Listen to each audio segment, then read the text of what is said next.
为了加强救灾无线电的通讯有死角等问题，嘛为救灾人员的抢救来把关。议员陈丁上午伫上局的业务报告当中，要求一定要加强无线电品质的管控，除了保障消防人员的安全，对着大楼主体防火管理嘛加一定保障。这个无线电常常有故障的情形后来也导致这个无线电的故障，导致这个可能消防员因此丧失性命我想知道说，以我们台南市这边我们对于这个无线电的部分我们是不是都有一直去强化跟改进，是不是让我们所有的消防员都一定可以有最安全，然后绝对没有问题的这个无线电？跟议员报告其实我们每年都投入很多钱在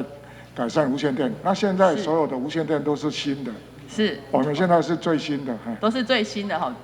而且保证每一位消防员手上的都是。而且我们的频道呢，也跟 NCC 又多申请出来。议员除了关心消防无线电的同时，嘛进一步要求上局宣导增设主体警报器的重要。根据了解，虽然该设备是民众爱家己购买，不过为了弱势民众安全，真侪企业团体拢爱心捐献，嘛互增设比率已经达到8%外。火灾的这个警报器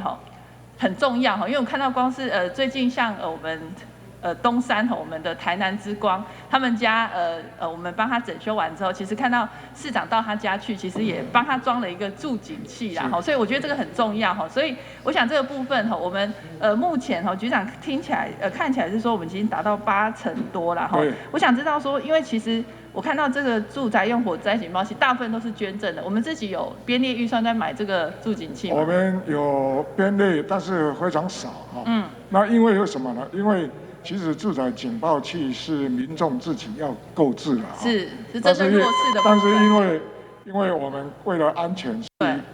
有些善心人士他就一直捐赠。